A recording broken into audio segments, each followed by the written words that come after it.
Wilson Morales from Black Film and TV. Hello, Miss Goldberg. How's it going?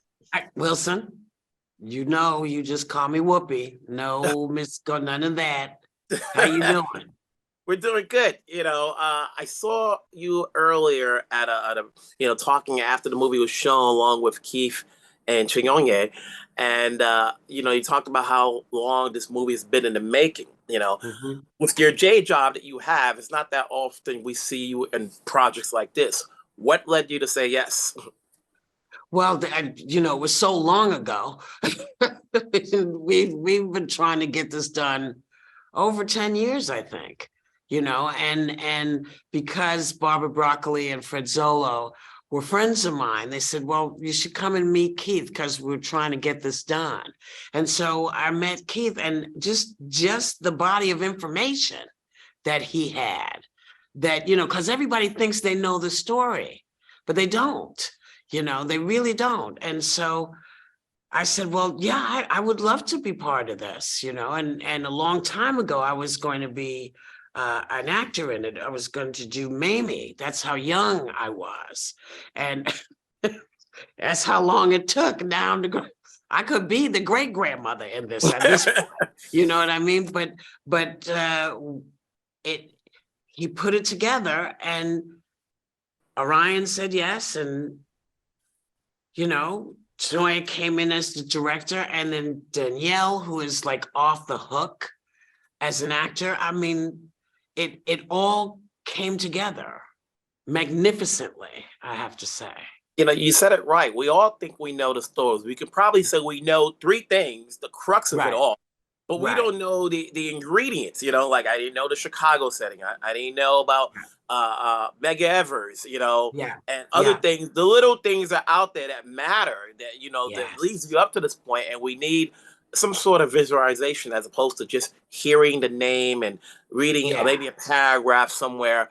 yeah. For you, having known this story for the long term, what did you want to add to Alma that we didn't get besides Mamie and Emmett?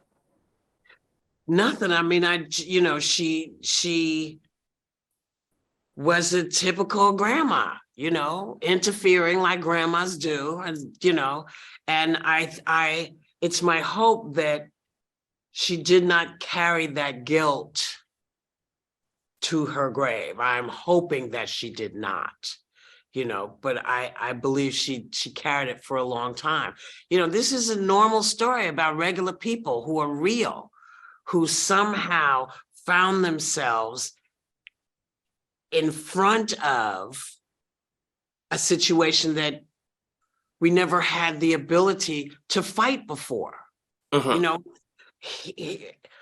Emmett's death, was really the first time anybody said, well, wait a minute here. You can't just do this. You can't just do that. And people started saying, what? Wait a minute, what? Much like they did with George Floyd. People kind of woke up and went, wait a minute, hold up. Wait a minute. And the buildup from Trayvon, Trayvon Martin, and from Eric Garner and Breonna Taylor and all of the, wait a minute. And then it came to a head. Well, we want to show people the beginning, what that looks like. This is 2020, getting ready to be 2023, and we're having the same conversations. It never ends, and just like the names you just mentioned, the cycle continues. You don't know people's personality and humanity as far as why we still here. Um, in terms of working with Toyonye, how was that relationship? She's an, I wouldn't say upstart because this is her second film now. She's there now. Now this is her first shot Mhm. in the major leagues, and we hope to see more of her doing this type of work. How was that relationship like, you coming on board and working with her? No, she came on board and worked with me. See, Okay. we'd gone through 2 or 3 directors Mhm. who all had their own ideas of what they wanted to see and how they wanted to tell a story and all. And then I forget who saw the film that she did. Clemency. Mhm. Yes.